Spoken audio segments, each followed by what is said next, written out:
Finish what you started this time. Welcome to my dojo. This is Kung Fu Piizza Party, and I'm your host, Brandon Knight.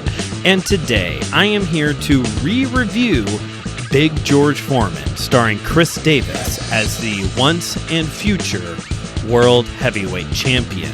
Here on Kung Fu Piizza Party, I seek to deliver high-flying action in 30 minutes or less, and serve up some wisdom one slice at a time.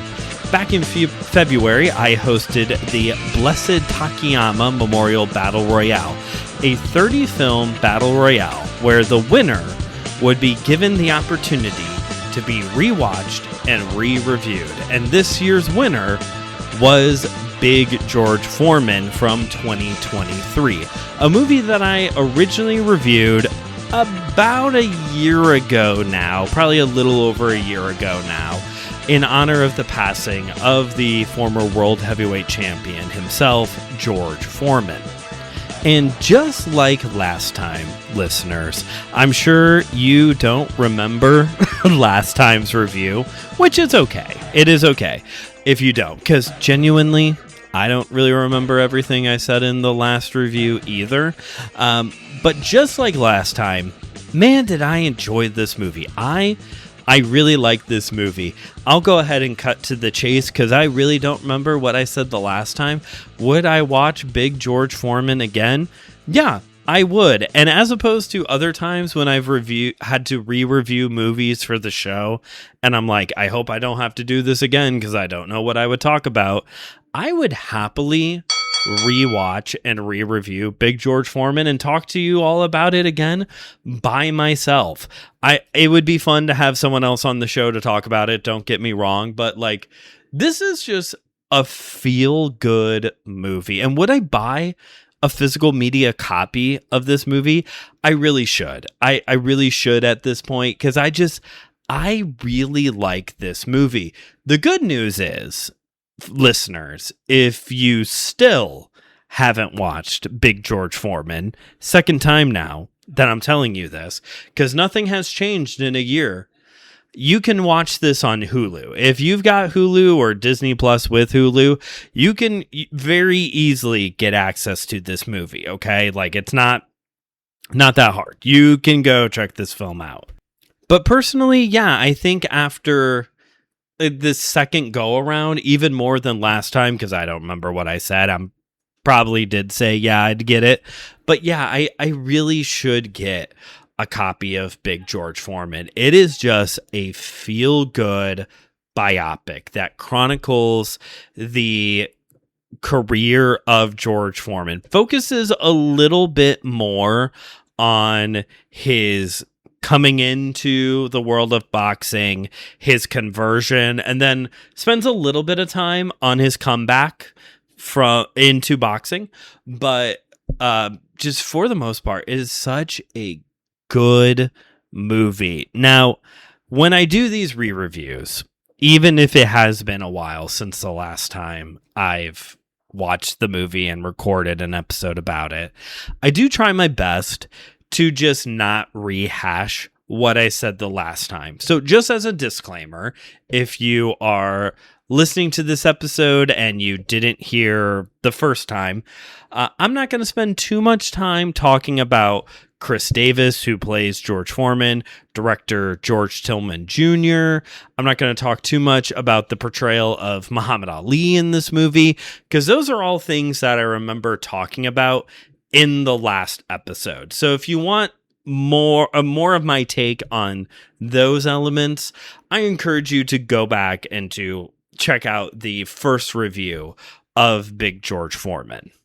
But for as much as I enjoyed rewatching this movie, just like any other time I've had to re-review a film here on the show, I did have to sit back and think to myself, okay, so what am I going to talk about? If I covered all the basics the first time around, what is it that I can talk about this go around? Yeah, I went through the plot, I went through the major players, some of the people who are in this film the first time. So what can I talk about this go around without just rehashing what I said the last time. So thankfully, this first review is far enough back that I wasn't paying attention as much to things like box office performance, Rotten Tomato scores, things like that. Things that I've been trying to bring into my reviews more now. Shout out to Robert Miranda, host of This Seat's Taken. He's encouraged me to spend a little bit more time talking about some of this stuff because this is kind of a normal thing that movie review shows do spend time on. So since it was far enough back that I wasn't paying attention to this kind of stuff, Rotten Tomatoes, box office, I was like, okay, so let's start there then. Because I'm sure that this movie did really well. No. Turns out Big George Foreman did not do well for itself in the box office and did not do very well by way of critics. So let's actually start there. I was anticipating everyone to say, boy, this is just such a good movie, such a feel-good sports biopic. No, that was not the takeaway from this movie. So for starters, Big George Foreman grossed $6 million off of a $32 million budget, making it a financial bomb. It was a bomb at the box office, especially seeing how most of that money was made domestically, and most of that was made within like the first weekend or so of the film, the first like couple weekends that the movie was in theaters. Like this movie bombed at the box office. And according to Rotten Tomatoes, the tomato meter score, this movie has a 42% on Rotten Tomatoes, a number that we've come very familiar with this year as I've been doing my video game movie reviews. That's not a good score. That's not good. Based off of that score, this movie should be like genuinely unwatchable, or at least beginning to become unwatchable. And that is just seriously not the case. I know if you've been listening to the show for a while, me saying, wow, the Rotten Tomatoes score is just not doing this movie justice is not a new thing. You've heard me say that plenty of times. Honestly, and I think I said this back when I reviewed Tekken, I'm sure if I went through like movie per movie that I've reviewed here on the show, I imagine most of them do not review very well on Rotten Tomatoes. But there's a big difference here between a movie like Big George Foreman not reviewing well and a movie like Mortal Kombat Annihilation. Like Mortal Kombat Annihilation is way worse score-wise.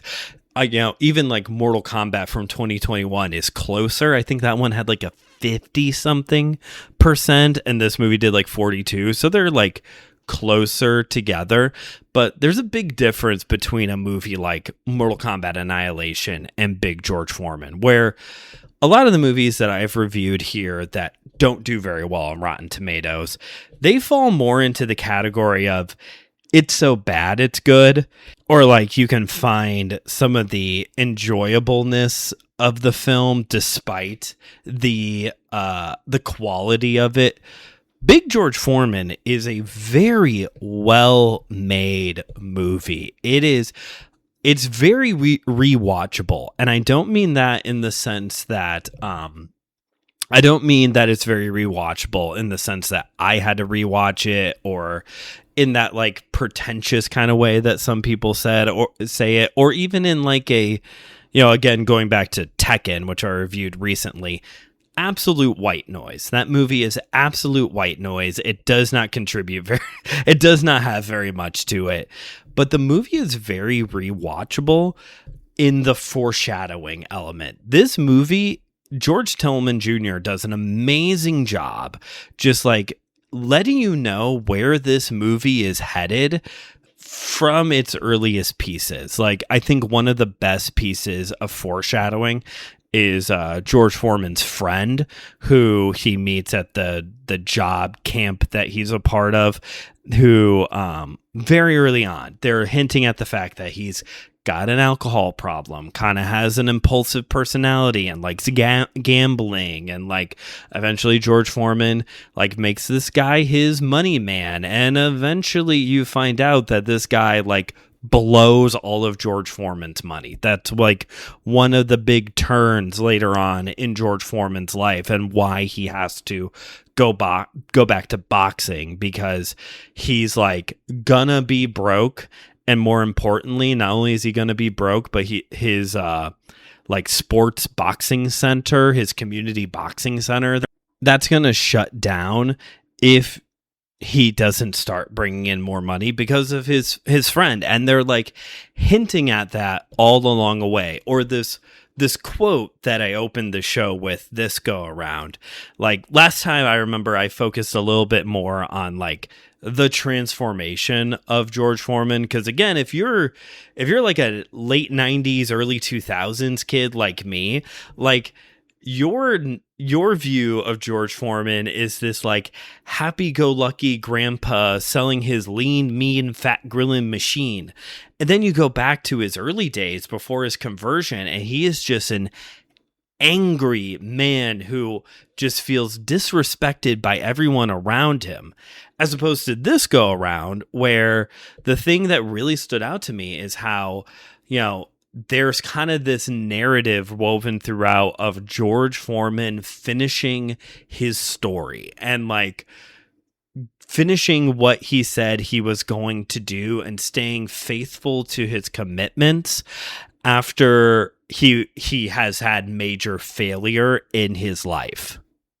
So when it comes to the box office performance of Big George Foreman, I don't know how to explain that one, because at first I was like, well, maybe this was like an early, like, oh, we're still kind of skittish about going to the movies after COVID-19. By 2023, we were pretty cool with going to the movies again. If it was 2021 or even like 2022, maybe.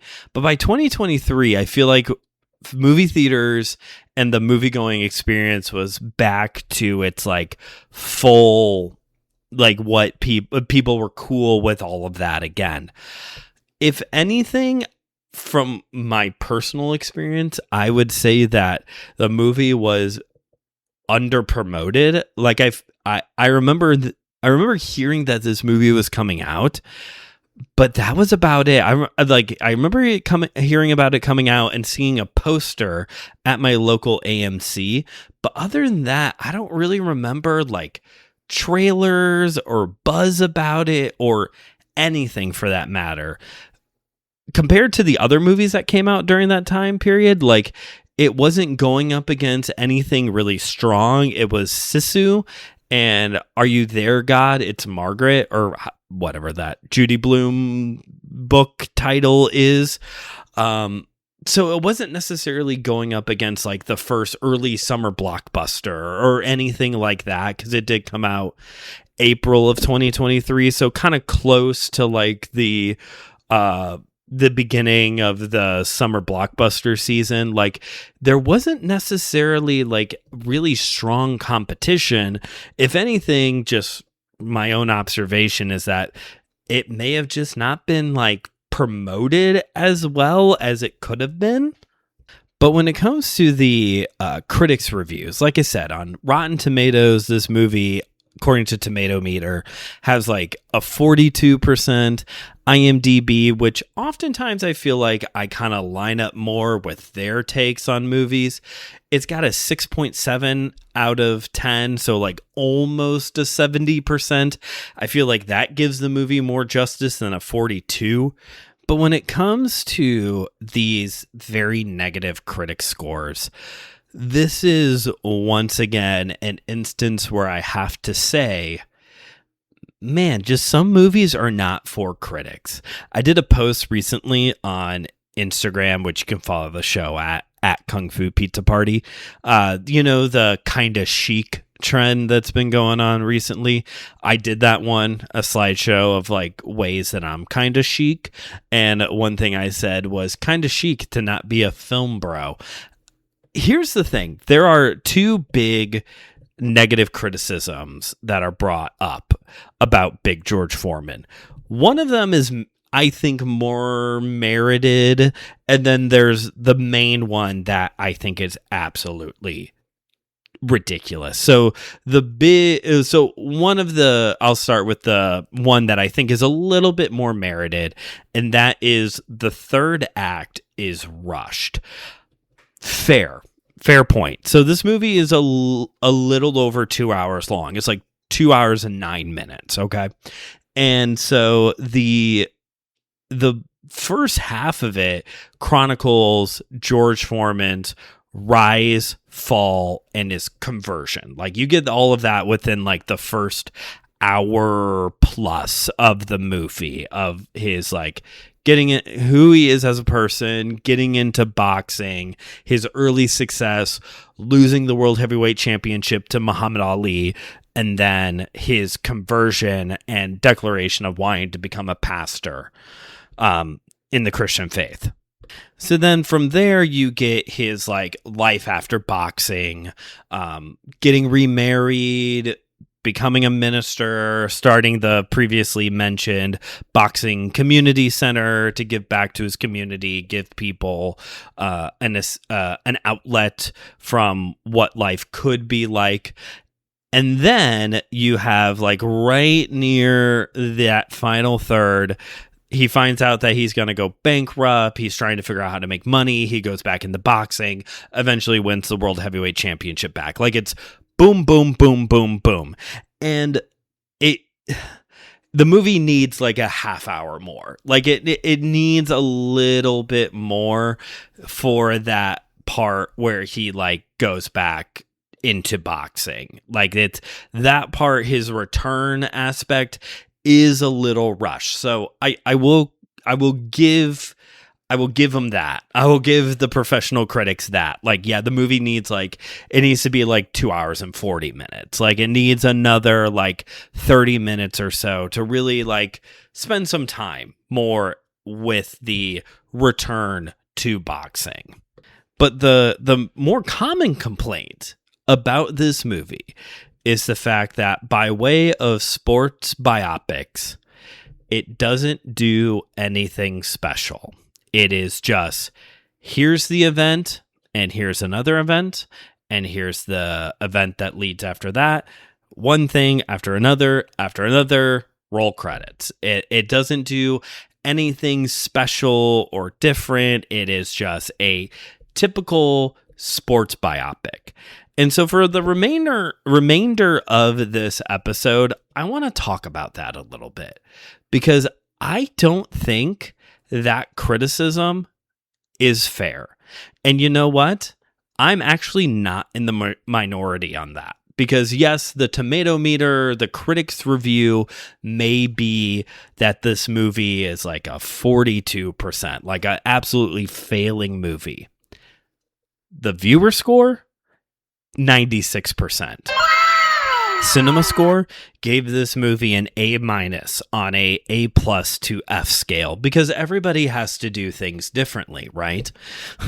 I have joked before and have kind of, at times, I really do think this, that Hollywood ran out of ideas a while ago, about 2008. Like, we've ran out of ideas a while ago.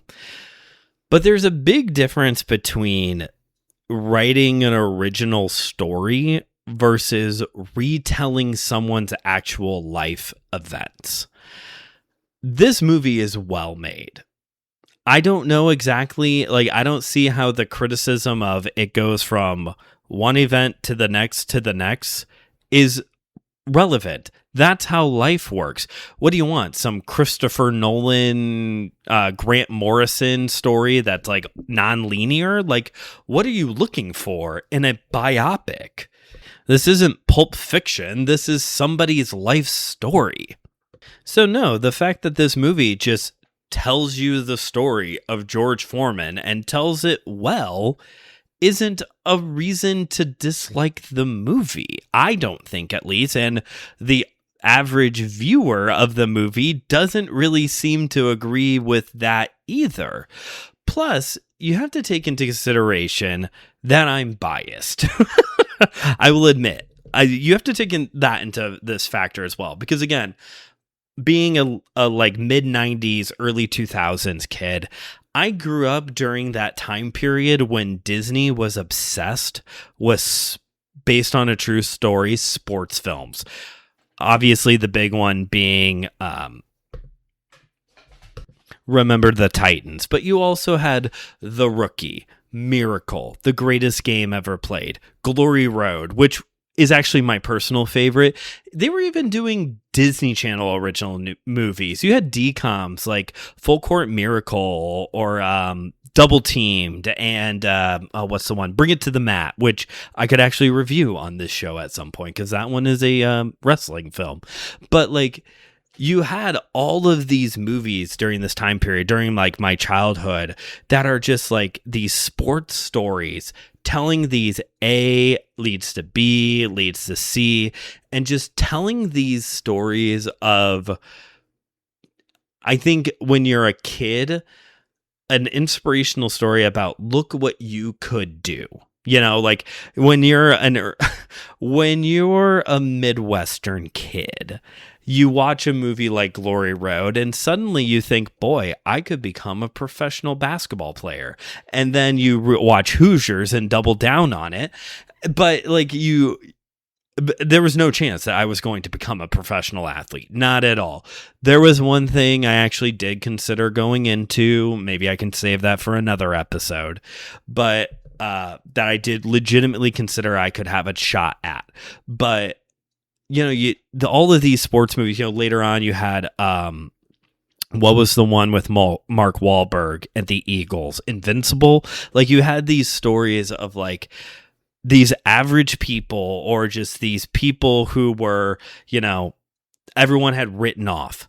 You know, the underdog story. Like, the underdog story is such a powerful story that even Christians have started misusing David and Goliath in order to, like, get on board with it. Like, the underdog story is so powerful. And as a youth, it might inspire you to think, like, oh my gosh, imagine what I could do. But as an adult, I think these kind of sports films and movies like Cinderella Man, which came out during that time period, I was a little young for it. But, you know, all of these sports movies, like, I think they also serve the purpose as an adult just to bring you a little bit of hope. We need stories of hope. I know this is a long way to go, 25 minutes into the episode to get to the punchline. But I think as adults, we might not necessarily need the inspiration of like, I could become a professional athlete. I'm 32. I'm kind of past my professional athlete window.